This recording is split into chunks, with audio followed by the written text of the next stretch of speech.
Praise the Lord. सभी मसीह भाई बहन बच्चों को जय प्रभु यीशु मसीह की। आज का वचन इब्रानियाँ 5 अध्याय 7 से 10 आयत तक। वचन को ध्यान से सुने और आमीन के साथ वचन को ग्रहण करें। आज का जो टॉपिक है, मसीह के दुख में सहभागिता होना।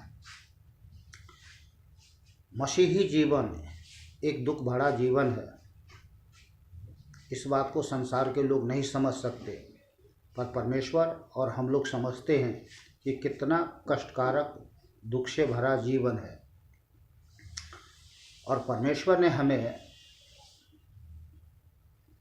इस संसार से बुलाया और चुन करके नियुक्त किया है अपने राज्य में सेना के तौर पर। तो हम मसीह के सेना हैं और सेनाओं का यहोवा परमेश्वर यीशु मसीह है जो हमारा कप्तान है। और उन्होंने हमें वह आदर्श दे गया है कि हम उसके पद और चिन्ह पर चले। और जैसे प्रभु यीशु मसीह ने इस संसार में रहते हुए बड़ी दुख और कष्टकारक जीवन जिया और हमें अपना पद और चिन्ह दे गया कि हमें कैसे बड़ी दुख के साथ इस संसार में उसके पद चिन्ह पर चलते हुए हमें जीवन जीना है। और इसके लिए परमेश्वर ने हमारे मन और मस्तिष्क को कारा किया है, अपनी शक्तिशाली आत्मा दिया है ताकि उसके राज्य में हम सेवा कर सके आत्मा और सच्चाई से। तो आज के वचन में बहुत कुछ है। वचन में जाने से पहले एक छोटा सा प्रार्थना कर लेते हैं। सर्वशक्तिमान पिता, दयालु अनुग्रहकारी करुणामय परमेश्वर, अब्बा पिता, मैं धन मसीह आप जीते देते परमेश्वर प्रभु मसीह यीशु के नाम से आपके चरणों में आते हैं। स्वर्गीय पिता, प्रार्थना करते हैं हालेलुया होने दे महान परमेश्वर के आज के इस वीडियो से प्रभु हालेलुया प्रत्येक मसीह भाई बहन बच्चे लोगों को आशीष मिले और आज के वचन से प्रभु अपने जीवन में हालेलुया सशक्त होकर के बलवंत और फलवंत और जयवंत होकर के आपकी महिमा के लिए, आपके राज्य के लिए, आपकी सेवा के लिए प्रभु हालेलुया सतेज हो जाए और जागते रहते और चौकस रहते हुए भय भक्ति नम्रता दीनता लोलीनता के साथ आपकी सेवा करते जीवन जिए प्रभु यीशु के नाम से। अपने आप को प्रत्येक भाई बहन बच्चे लोगों को प्रभु हम आपके बलवंत हाथ में सौंपते हैं, आपके लहू में छुपा देते हैं। छोटी सी प्रार्थना विनती हमारे उद्धारकर्ता एकमात्र जीवित अद्वित परमेश्वर प्रभु मसीह यीशु के नाम से मांग लेते हैं, आमीन। बोलिए आमीन। बिना देरी किए हुए वचन को शुरू करते हैं। वचन बहुत सारे हैं इसलिए जल्दी से शुरू करते हैं। वचन को ध्यान से सुनें और वीडियो को भगा भगा करके ना देखें, शुरू से लेकर के आखिरी तक वीडियो को देखें। इसमें परमेश्वर का वचन है और ये परमेश्वर का जो वचन है वो हमारे जीवन के लिए आशीष की कारण है। और आज के वचन से मैं विश्वास करता हूँ कि आप बहुत आशीष पाएंगे और एक जयवंत जीवन जिएंगे। चलिए शुरू करते हैं। इब्रानियाँ 5 अध्याय 7 से 10 आयत तक। यीशु ने अपनी देह में रहने के दिनों में ऊंचे शब्द से पुकार पुकार कर और आंसू बहा बहा कर उससे जो उसको मृत्यु से बचा सकता था प्रार्थनाएं और विनती की और भक्ति के कारण उसकी सुनी गई। पुत्र होने पर भी उसने दुख उठा उठा कर आज्ञा माननी सीखी। दुख उठा उठा कर आज्ञा माननी सीखी। दुख हमें आज्ञा मानना सिखाता है। और 9 आयत में लिखा है, और सिद्ध बनकर अपने सब आज्ञा मानने वालों के लिए सदा काल के उद्धार का कारण हो गया और उसे परमेश्वर की ओर से मलिक सिद्दीक की रीति पर महायाजक का पद मिला। आमीन। तो प्रभु यीशु मसीह जब इस देह में जब 2500 वर्ष पहले इस पृथ्वी पर आए थे तो हम में से प्रत्येक लोगों को मालूम है कि उन्होंने हमारे उद्धार के लिए जैसा यहाँ पर लिखा है 9 आयत में 5 का, इब्रानिया 5 का 9 आयत में, और सिद्ध बनकर अपने सब आज्ञा मानने वालों के लिए सदाकाल के उद्धार का कारण हो गया। तो बहुत कष्ट हमारे लिए, आपके लिए, हम सब के लिए बहुत दुख उठाया प्रभु यीशु मसीह ने।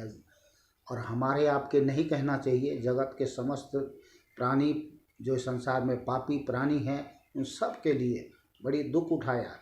और परमेश्वर ने हमें अपने राज्य में बुलाया, चुन करके हमें नियुक्त किया है कि हम परमेश्वर के राज्य में सेना का कार्य करें। सेना का कार्य क्या होता है? सेना का कार्य होता है सुरक्षा देना, सुरक्षा करना। तो आज संसार में जो लोग हैं, जितने भी संसार में पापी भाई बहन बच्चे लोग हैं, उनका सुरक्षा देने वाला कौन है? कोई है? नहीं है ना। अपने आप में तो वो बहुत निर्बल है, निसहाय है, उसको सहायता करने वाला कोई नहीं है। परमेश्वर का दया ही है, कृपा ही है, प्रेम ही है, जिसने जगत के पापी प्राणियों से प्रेम किया, अपना इकलौता पुत्र दे दिया, ताकि जो कोई उस पर विश्वास करे वो नाश न हो परंतु अनंत जीवन पाए। तो हमें और आपको मसीही प्रत्येक भाई बहन बच्चे लोग जो प्रभु यीशु मसीह पर विश्वास करते हैं उसकी सेना है। और इस संसार में हम रह करके एक बहुत बड़ी युद्ध में हैं, और इस युद्ध में हमें बहुत हर प्रकार से दुख उठाना पड़ता है। जैसे कि हम एक उदाहरण के लिए सेना को देखें, तो जब सेना भर्ती होता है तो सेना की जो इच्छाएं होती है वो सारे शरीर की इच्छाएं मार दी जाती है। ऐसे हमारी जीवन में भी शारीरिक इच्छाएं क्या होती है? मार दी जाती है, और मरना ही है। जब तक हम शारीरिक इच्छाएं को नहीं मारेंगे तब तक हम आत्मिक जीवन नहीं जी सकते, एक शक्तिशाली जीवन नहीं जी सकते। शारीरिक सांसारिक जीवन तो एक नश्वर जीवन है, और इस जीवन से हम कभी किसी का उद्धार नहीं करा सकते जब तक कि हम आत्मिक एक भक्ति शक्तिशाली में जीवन न जिए। तो उद्धार करने वाला हम नहीं है, हम तो परमेश्वर के एक सेना है। और हमारा काम जो होता है कि हम उन लोगों को जो संसार में बहुत अभी सारे भाई बहन बच्चे लोग हैं जो शैतान के बंधन में है, उसके पास जाने के लिए हमारे पास हथियार होना चाहिए, और वो हथियार है परमेश्वर का वचन, जो हम सुसमाचार सुनाते हैं, ताकि लोग सुसमाचार सुन करके लोग जीवित अद्वित परमेश्वर यीशु पर विश्वास करके और लोग उद्धार पाते हैं। इसके लिए हमें बहुत क्या करना पड़ता है? प्रार्थना करना पड़ता है, उपवास करना पड़ता है, बहुत सारे समस्याओं, संकट, विपत्तियों का सामना करना पड़ता है। तो बहुत कष्टकारक और दुखमय जीवन है, और इसी उद्देश्य से परमेश्वर ने हमारे लिए ठहराया है कि हम परमेश्वर के राज्य में कार्य करें आत्मा और सच्चाई से। तो दुख को देखकर कभी हमें घबराना नहीं है, हमें स्थिर रहना है, क्योंकि परमेश्वर हमारा साथ है। आमीन। पहला पत्रस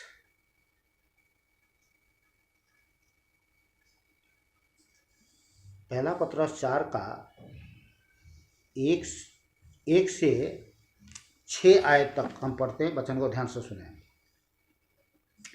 इसलिए जबकि मसीह ने शरीर में होकर दुख उठाया, तो तुम भी उसी मनसा को हथियार के समान धारण करो, क्योंकि जिसने शरीर में दुख उठाया वह पाप से छूट गया,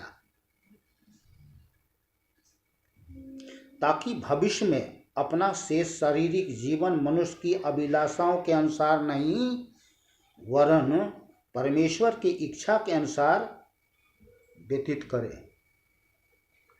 क्योंकि अन्य जातियों की इच्छा के अनुसार काम करने और लुचपन की बुरी अभिलाषाओं, मतवालापन, लीला क्रीड़ा, पियक्कड़पन और घृणित मूर्ति पूजा में जहाँ तक हमने पहले समय गमाया वही बहुत हुआ। इससे वे अचंभा करते हैं कि तुम ऐसे भारी लुचपन में उनका साथ नहीं देते, और इसलिए वे बुरा भला कहते हैं।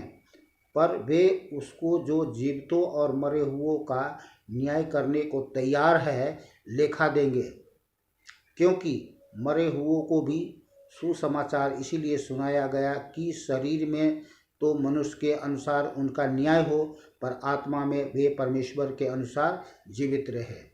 आमीन। पहला पत्रस 2 अध्याय 19 से 25 आयत तक। क्योंकि यदि कोई परमेश्वर का विचार करके अन्याय से दुख उठाता हुआ क्लेश सहता है तो यह सुहावना है, क्योंकि यदि तुमने अपराध करके घूसे खाए और धीरज धरा तो इसमें क्या बड़ाई की बात है। पर यदि भला काम करके दुख उठाते हो और धीरज धरते हो तो यह परमेश्वर को भाता है, और तुम इसी के लिए बुलाए भी गए हो। हम सब इसी के लिए बुलाए भी गए हैं, क्योंकि मसीह भी तुम्हारे लिए दुख उठाकर तुम्हें एक आदर्श दे गया है कि तुम भी उसके पद और चिन्ह पर चलो। न तो उसने पाप किया और न उसके मुंह से छल की बात कोई निकली। हमारे जीवन में भी ऐसा होना चाहिए। वह गाली सुनकर गाली नहीं देता था और दुख उठाकर किसी को भी धमकी नहीं देता था, पर अपने आप को सच्चे न्याय के हाथ में सौंपता था। हमें भी यही करना है। वह आप ही हमारे पापों को अपने देह पर लिए हुए क्रूस पर चढ़ गया, जिससे हम पापों के लिए मरकर धार्मिकता के लिए जीवन बिताएं। पापों के लिए मरकर धार्मिकता के लिए जीवन जिए। उसी के मार खाने से तुम चंगे हुए, क्योंकि तुम पहले भटकी हुई भेड़ों के समान थे, पर अब अपने प्राणों के रखवाले और अध्यक्ष के पास लौट आए हो। आमीन।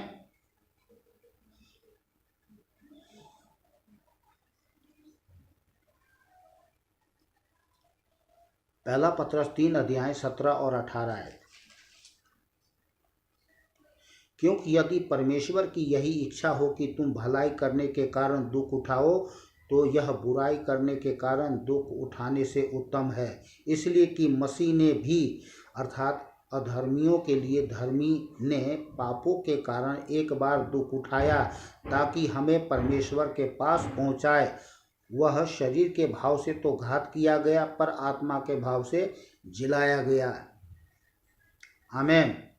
तो ये हमारे जीवन में भी यही बातें लागू होती है।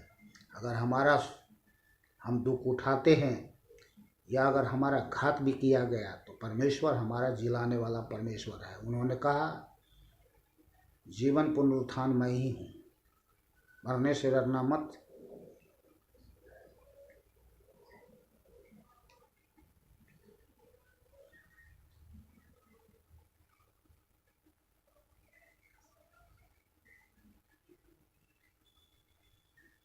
दूसरा कुरिन्थियों 1 अध्याय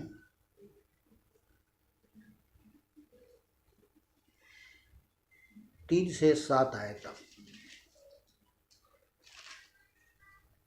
हमारे प्रभु यीशु मसीह के परमेश्वर और पिता का धन्यवाद हो, जो दया का पिता और सब प्रकार की शांति का परमेश्वर है। वह हमारे सब कलेशों में शांति देता है, ताकि हम उस शांति के कारण जो परमेश्वर हमें देता है उन्हें भी शांति दे सके जो किसी प्रकार के कलेश में हो। क्योंकि जैसे मसीह के दुखों में हम अधिक सहभागी होते हैं, वैसे ही हम शांति में भी मसीह के द्वारा अधिक सहभागी होते हैं। यदि हम कलेश पाते हैं तो यह तुम्हारी शांति और उद्धार के लिए है, और यदि शांति पाते हैं तो यह तुम्हारी शांति के लिए है, जिसके प्रभाव से तुम धीरज के साथ उन कलेशों को सह लेते हो जिन्हें हम भी सहते हैं। हमारी आशा तुम्हारे विषय में दृढ़ है, क्योंकि हम जानते हैं कि तुम जैसे हमारे दुखों में वैसे ही शांति में भी सहभागी हो। आमीन। हम आपको कुछ समझाएंगे नहीं, इसी में सब कुछ है समझने के लिए। फिलिपियों 1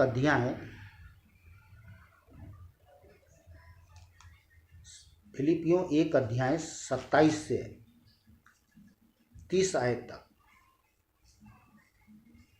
केवल इतना करो कि तुम्हारा चाल चलन मसीह के सुसमाचार के योग्य हो, कि चाहे मैं आकर तुम्हें देखूं चाहे ना भी आऊं, तुम्हारे विषय में यही सुनूं कि तुम एक ही आत्मा में स्थिर हो और एक चित्त होकर सुसमाचार के विश्वास के लिए परिश्रम करते रहते हो, और किसी बात में विरोधियों से भय नहीं खाते। सच है, हम लोग भय नहीं खाते, क्योंकि परमेश्वर ने हमें भय की आत्मा नहीं, प्रेम संयम सामर्थ की आत्मा दिया है। यह उनके लिए विनाश का स्पष्ट चिन्ह है, परंतु तुम्हारे लिए उद्धार का, और यह परमेश्वर की ओर से है, क्योंकि मसीह के कारण तुम पर यह अनुग्रह हुआ कि न केवल उस पर विश्वास करो, पर उसके लिए दुख भी उठाओ।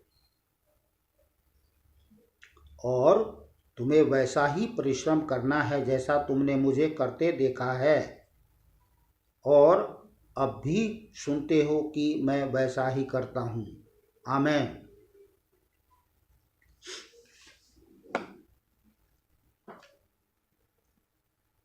पहला पतरस 5:10।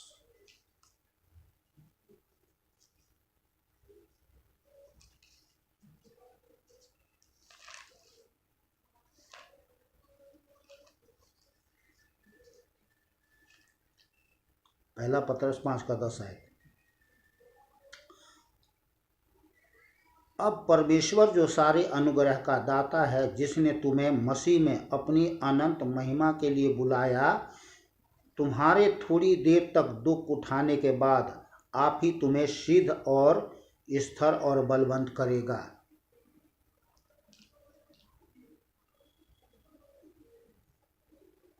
इस वचन को मैं एक बार और पढ़ता हूँ। अब परमेश्वर जो सारे अनुग्रह का दाता है, जिसने तुम्हें मसीह में अपनी अनंत महिमा के लिए बुलाया है।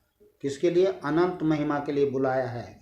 तुम्हारे थोड़ी देर तक दुख उठाने के बाद, ज़्यादा नहीं, थोड़ी देर दुख उठाने के बाद आप ही तुम्हें सिद्ध और स्थिर और बलवंत करेगा। आमीन।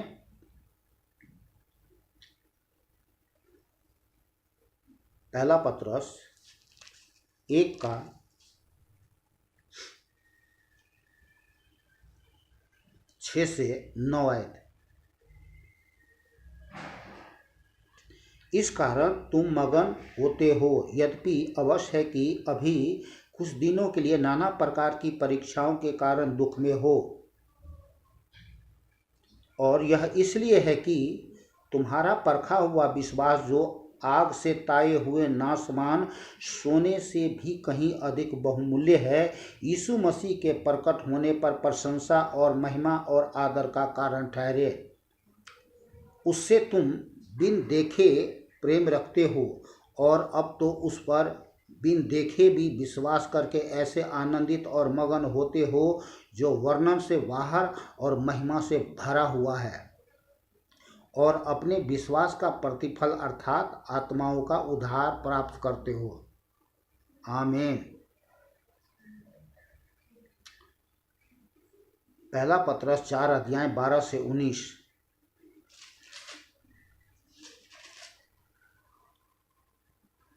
हे प्रियो, जो दुख रूपी अग्नि तुम्हारे परखने के लिए तुम में भड़की है, इससे यह समझकर अचंभा न करो कि कोई अनोखी बात तुम पर बीत रही है, पर जैसे जैसे मसीह के दुखों में सहभागी होते हो, आनंद करो, जिससे उसकी महिमा के प्रकट होते समय भी तुम आनंदित और मगन हो। फिर यदि मसीह के नाम के लिए तुम्हारी निंदा की जाती है, तो तुम धन्य हो, क्योंकि महिमा का आत्मा, जो परमेश्वर का आत्मा है, तुम में छाया करता है।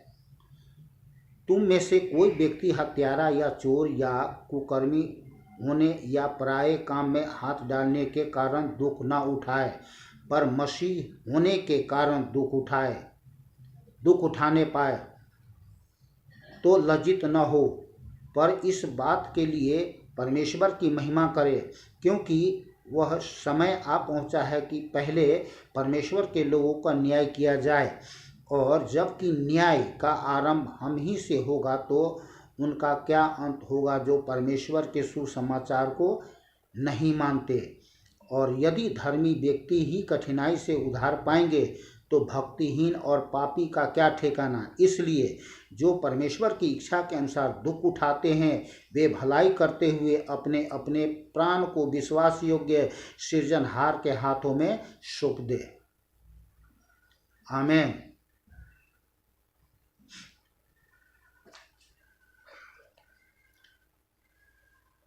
रोमियो 8 अध्याय 18 आयत। क्योंकि मैं समझता हूँ कि इस समय के दुख और कलेश उस महिमा के सामने जो हम पर प्रकट होने वाली है कुछ भी नहीं है। एक बार और इस वचन को रिपीट करता हूँ मैं। क्योंकि मैं समझता हूँ कि इस समय के दुख और कलेश उस महिमा के सामने जो हम पर प्रकट होने वाली है कुछ भी नहीं है।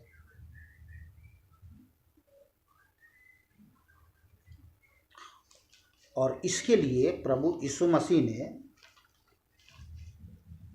यूहन्ना 16 अध्याय 33 आयत में कहा, मैंने ये बातें तुमसे इसलिए कही है कि तुम्हें मुझ में शांति मिले। संसार में तुम्हें कलेश होता है, परंतु ढाढ़स बांधो, मैंने संसार को जीत लिया है।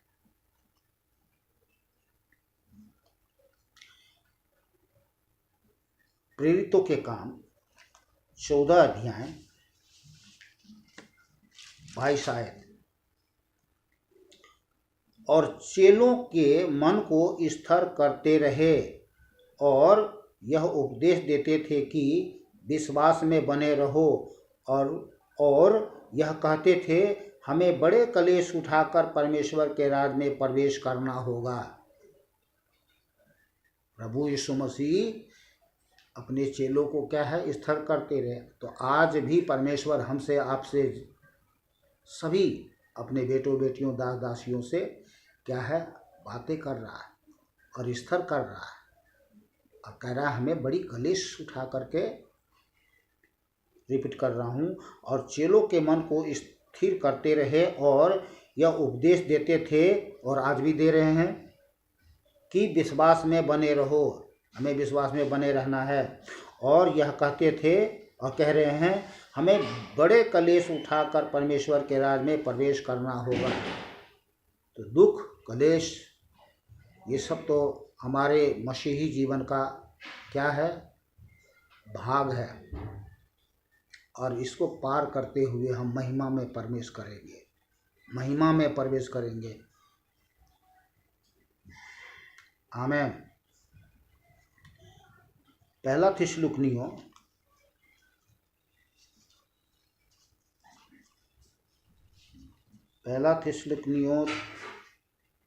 3 अध्याय 2 से 5।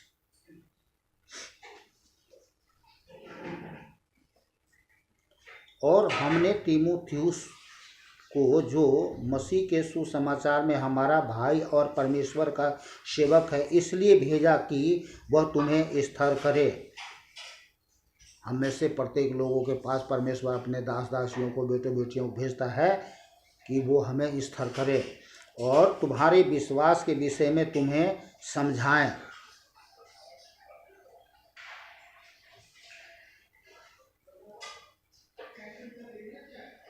स्थिर करें और समझाएं कि कोई इन कलेशों के कारण डगमगा ना जाए जो संसार में मसीह लोगों के जीवन में होते हैं, क्योंकि आप जानते हो कि हम इन्हीं के लिए ठहराए गए हैं। इन्हीं के लिए ठहराए गए हैं। किन के लिए? यही दुख और क्लेश के लिए ठहराए गए हैं। बहुत कष्टकारक सेना की सी जिंदगी है। सेना का जिंदगी जैसा मैंने आपको बताया बहुत कष्टकारक होता है।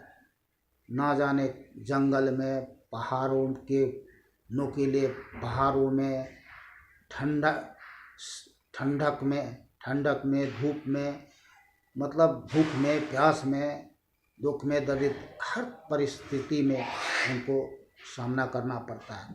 इसमें भी है, आप जान पाएंगे।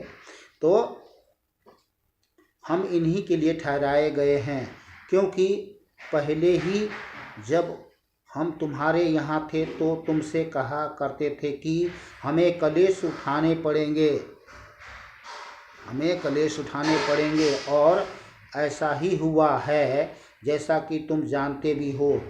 इस कारण जब मुझसे और न रहा गया तो तुम्हारे विश्वास का हाल जानने के लिए भेजा। और परमेश्वर हर एक विश्वासी भाई बहन बच्चे लोगों के पास में परमेश्वर अपने लोगों को भेजते हैं, दास दासियों को, बेटों बेटियों को भेजते हैं, कि कहीं ऐसा न हो कि परीक्षा करने वाले ने तुम्हारी परीक्षा की हो और हमारा परिश्रम व्यर्थ हो गया हो। तो परीक्षा करने वाला हमेशा तैयार रहता है। हमारा परीक्षा करने वाला शैतान ही है, जो हर प्रकार से हमें परीक्षा करता है, दुख देता है, परेशान करता है। हमारा जो लड़ाई है, युद्ध है, ये शारीरिक नहीं है, आत्मिक मलयुद्ध है, हड्डी लहू मांस से नहीं है।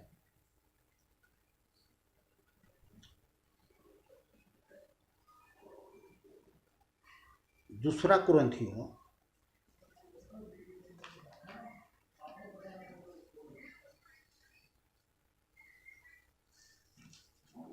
6 अध्याय, दूसरा कुरिन्थियों 6 अध्याय 1 से 10 आयत तक ध्यान से सुने वचन को। हम जो परमेश्वर के सहकर्मी हैं यह भी समझाते हैं कि उसका अनुग्रह जो तुम पर हुआ उसे व्यर्थ न जाने दो, क्योंकि वह तो कहता है, अपनी प्रसन्नता के समय मैं तेरी सुन ली और उद्धार के दिन मैंने तेरी सहायता की। देखो अभी वह प्रसन्नता का समय है, देखो अभी वह उद्धार का दिन है।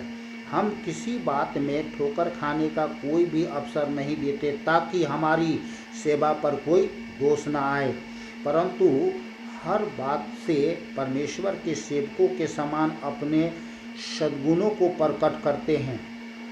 बड़े धैर्य से, कलेश से, दरिद्रता से, संकटों से, कोड़े खाने से, कैद होने से, हुल्लड़ों से, परिश्रम से, जागते रहने से, उपवास करने से, पवित्रता से, ज्ञान से, धीरज से, कृपालुता से, पवित्र आत्मा से, सच्चे प्रेम से, सत्य के वचन से, परमेश्वर की सामर्थ से, धार्मिकता के हथियार से जो दाहिने बाएं हाथों में है, आदर और निरादर से, दुर्नाम और सुनाम से, यद्यपि भरमाने वालों जैसे मालूम होते हैं तो भी सच्चे हैं, अनजानों के सदृश हैं तो भी प्रसिद्ध हैं, मरते हुओं के समान हैं और देखो जीवित हैं, मार खाने वालों के सदृश हैं परंतु प्राण से मारे नहीं जाते, शोक करने वालों के समान है परंतु सर्वदा आनंद करते हैं, कंगालों के समान है परंतु बहुतों को धनवान बना देते हैं। ऐसे हैं जैसे हमारे पास कुछ नहीं तो भी सब कुछ रखते हैं। आमीन। ये है मसीह जीवन।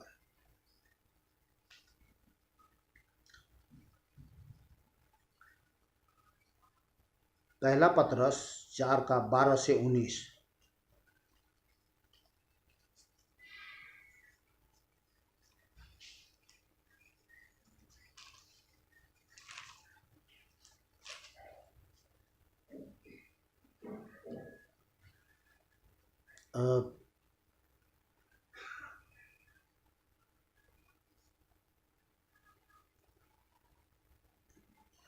हाँ, ये हमने पढ़ चुका है। ये फिलिपियों 4 अध्याय, फिलिपियों 4 अध्याय, 4 अध्याय 8 और 9 आए। इसलिए हे भाइयों, जो बातें सत्य हैं और जो बातें आदरणीय हैं और जो बातें उचित है और जो बातें पवित्र हैं और जो बातें सुहावनी है और जो बातें मनभावनी है, अर्थात जो भी सद्गुण और प्रशंसा की बातें हैं, उन पर ध्यान लगाया करो।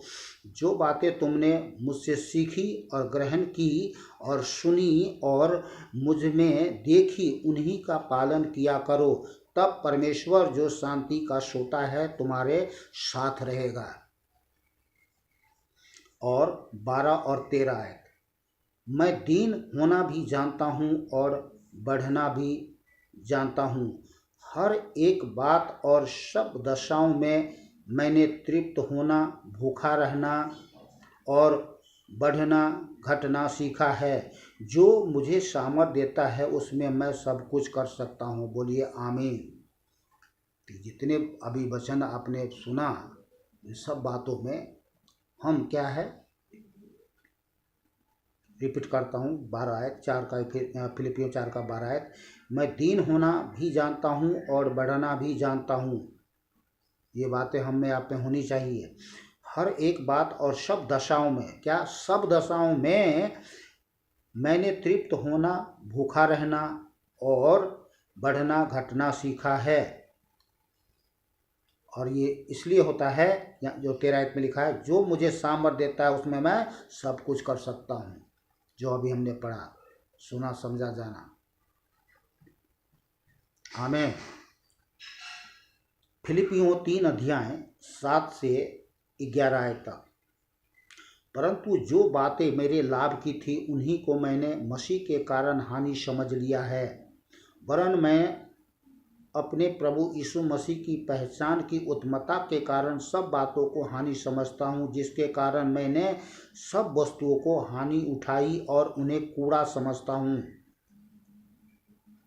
जिससे मैं मसीह को प्राप्त करूँ और उसमें पाया जाऊँ, न कि अपनी उस धार्मिकता के साथ जो व्यवस्था से है, वरन उस धार्मिकता के साथ जो मसीह पर विश्वास करने के कारण है और परमेश्वर की ओर से विश्वास करने पर मिलती है, ताकि मैं उसको और उसके मृत्युंजय की सामर्थ को और उसके साथ दुखों में सहभागी होने के मर्म को जानूं और उसकी मृत्यु की समानता को प्राप्त करूं, कि मैं किसी भी रीति से मरे हुओं में से जी उठने के पद तक पहुंचूं। ये इच्छा होना चाहिए। सब चीज़ को कूड़ा, हमारे लिए दुनिया के सांसारिक चीज़ें क्या है? कूड़ा। दुनिया के लोग समझता है इससे हमारा हो जाएगा पूरा, पर पूरा नहीं होने वाला है। जीवन अधूरा रह जाता है इस प्रकार से। तो मसीह लोगों को सावधान होने की ज़रूरत है। न तो तुम संसार में की वस्तुओं से प्रेम रखो, जैसा आप 1 यूहन्ना 2 का 15 से 17 तक में पढ़ते हैं। प्रकाशित वाक्य 2 अध्याय 3 आए, तुम धीरज धरता है और मेरे नाम के लिए दुख उठाते उठाते थका नहीं। सच है, हम थकते नहीं हैं। मसीह लोग थकते नहीं हैं, दुख उठाते उठाते थकते नहीं हैं। और 10 और 11 आयत में लिखा है, जो दुख तुझको झेलने होंगे उनसे मत डर।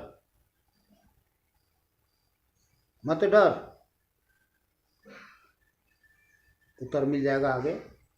जो दुख तुझको झेलने होंगे उनसे मत डर, क्योंकि देखो शैतान तुम में से कुछ को जेल खाने में डालने पर है और डालता भी है। तो इन बातों से क्या हम घबरा जाए, डर जाएं? कितने लोग तो बोल देते हैं, अरे भाई फलाने जगह ये हो गया, वो हो गया, सावधान। अरे भाई किस बात का भयभीत हो हम? भय की आत्मा थोड़ी दिया परमेश्वर ने। सेना जब सैन्य में भर्ती हुए हैं तो मरने के लिए भर्ती हुए, जीने के लिए नहीं। सेना में कोई अगर भर्ती होता है तो जीने के लिए थोड़ी भर्ती होता है, मरने के लिए भर्ती होता है। और जो मरने के लिए तैयार होता है वो डरता नहीं है। उसको पता है कि हमें मरना है, तो डरना किस बात का?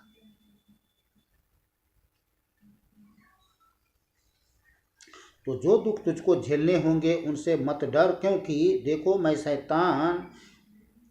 देखो शैतान तुम में से कुछ को जेल खाने में डालने पर है, ताकि तुम परखे जाओ। तो ये जांच परख होती है और होगा। और तुम्हें 10 दिन तक कलेश उठाना होगा। प्राण देने तक विश्वासी रह तो मैं तुझे जीवन का मुकुट दूंगा। मुकुट किसको दिया जाता है? राजा नियुक्त करके राज्य करने के लिए। जिसके कान हो वह सुन ले कि आत्मा कलेशियाओं से क्या कहता है। जो जय पाए उसको दूसरी मृत्यु से हानि ना पहुंचेगी। आमीन, बोलिए आमीन। और मत्ती 24 अध्याय 13 और 14 है। परंतु जो अंत तक धीरज धरे रहेगा उसी का उद्धार होगा। और राज्य का यह समाचार सारे जगत में प्रचार किया जाएगा कि सब जातियों पर गवाही हो, तब अंत आ जाएगा। अंत समय आ चुका है। अब सुसमाचार हर जगह सुनाया जा चुका है। कुछ क्षेत्र है बाकी, कुछ लोग हैं बाकी जिसे सुनाया जा रहा है और सुनाया जाएगा, और ये अंत आने वाला है। इसलिए जिसके लिए परमेश्वर ने हमें ठहराया है, जिस काम के लिए ठहराया है, उसको हमें आत्मा और सच्चाई से करना है। और कभी भी दुख को देख कर के घबराना नहीं है, क्योंकि हम परमेश्वर यीशु मसीह के योद्धा हैं, चेले हैं। हमारा कप्तान प्रभु यीशु मसीह है जो हमें अगुवाई करता है। चलिए एक वचन और मैं आपको पढ़ के सुना दूं, जो प्रतिफल मिलने वाला है इन सब दुखों का। और इसमें से कुछ लोग जो है छांटे भी जाएंगे। मत्ती 25 अध्याय 31 से 46 आयत तक। जब मनुष्य का पुत्र अपनी महिमा में आएगा और सब स्वर्गदूत उसके साथ आएंगे, तो वह अपनी महिमा के सिंहासन पर विराजमान होगा और सब जातियां उसके सामने इकट्ठा की जाएगी। और जैसे चरवाहा भेड़ों को बकरियों से अलग कर देता है, वैसे ही वह उन्हें एक दूसरे से अलग करेगा। वह भेड़ों को अपनी दाहिनी ओर और बकरियों को बाईं ओर खड़ा करेगा। तब राजा अपनी दाहिनी ओर वालों से कहेगा, हे मेरे पिता के धन्य लोगों, आओ उस राज्य के अधिकारी हो जाओ जो जगत के आदि से तुम्हारे लिए तैयार किया गया है। क्योंकि मैं भूखा था और तुमने मुझे खाने को दिया, मैं प्यासा था और तुमने मुझे पानी पिलाया, मैं परदेशी था और तुमने मुझे अपने घर में ठहराया, मैं नंगा था और तुमने मुझे कपड़े पहनाए, मैं बीमार था और तुमने मेरी सुधि ली, मैं बंदी गृह में था और तुम मुझसे मिलने आए। ये है मसीह जीवन का सच्ची सहभागिता, दुख भरी सहभागिता, एक दूसरे के दुख में साथ होना।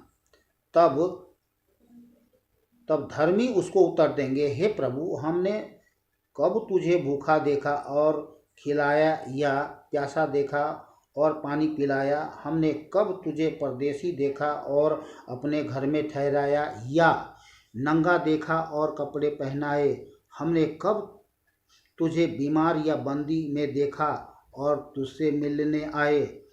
तब राजा महाराजाधिराज सर्वशक्तिमान परमेश्वर यीशु मसीह यहाँ उत्तर दे रहे हैं, मैं तुमसे सच कहता हूँ कि तुमने जो मेरे इन छोटे से छोटे भाइयों में से किसी एक के साथ किया, वह मेरे ही साथ किया। तो एक मसीह भाई, जे छोटा हो या कोई भी हो, कहीं भी हो, किसी पद पे हो, विश्वास किया है, हो सकता है अभी किसी दुख दरिद्रता परेशानी में हो, क्योंकि परमेश्वर ने कंगालों को सुसमाचार सुनाया। कंगाल लोग भी आते हैं, तो हमें भी उनको सुधी बुद्धि रखना है, देखना है, सब कुछ करना है। बहुत बड़ी जिम्मेवारी दी गई है। चलिए 41 से पढ़ रहा हूँ। तब वह बाईं ओर वालों से कहेगा, हे श्रापित लोगों, मेरे सामने से उस अनंत आग में चले जाओ जो शैतान और उसके दूतों के लिए तैयार की गई है। तो ये श्रापित लोग कौन है, मैं आगे बताऊंगा।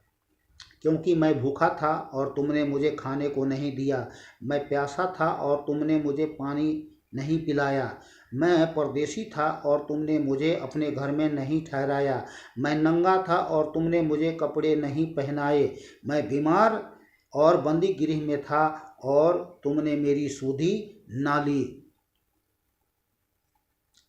तब वे उत्तर देंगे, हे प्रभु, हमने तुझे कब भूखा या प्यासा या परदेशी या नंगा या बीमार या बंदी गृह में देखा और तेरी सेवा टहल ना की।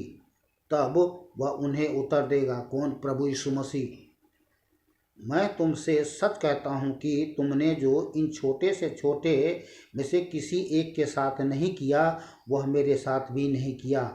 और ये अनंत दंड भोगेंगे, परंतु धर्मी अनंत जीवन में प्रवेश करेंगे। तो ये कौन है? ये श्रापित लोग कौन है? जो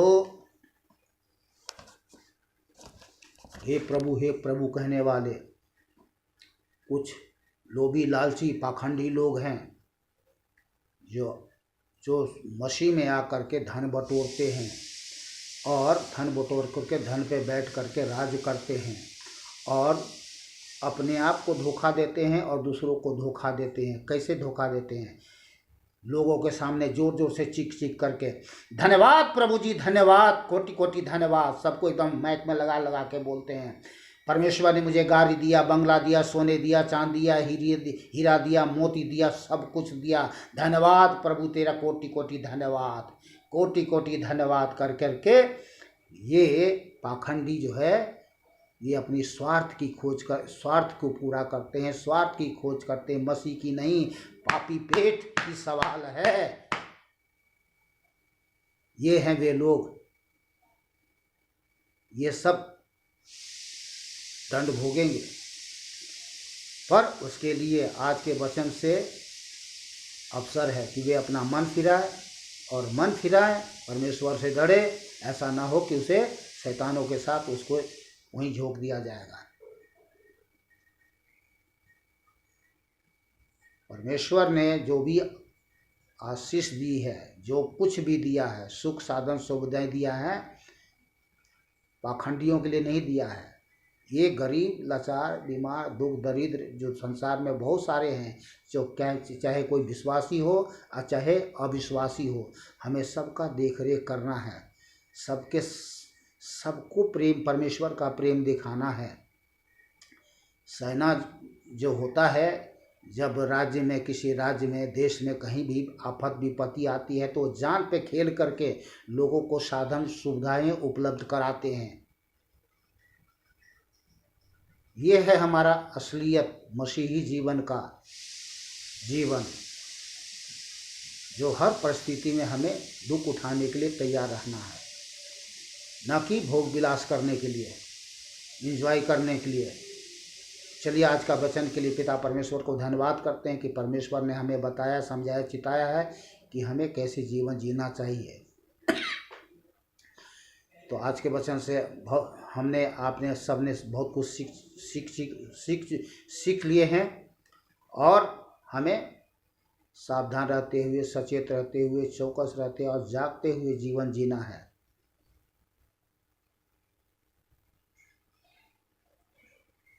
आज के वचन के लिए प्रभु परमेश्वर को कोटि कोटि धन्यवाद। खुश रहे, आनंदित रहे, सुरक्षित रहे, भला चंगा रहे।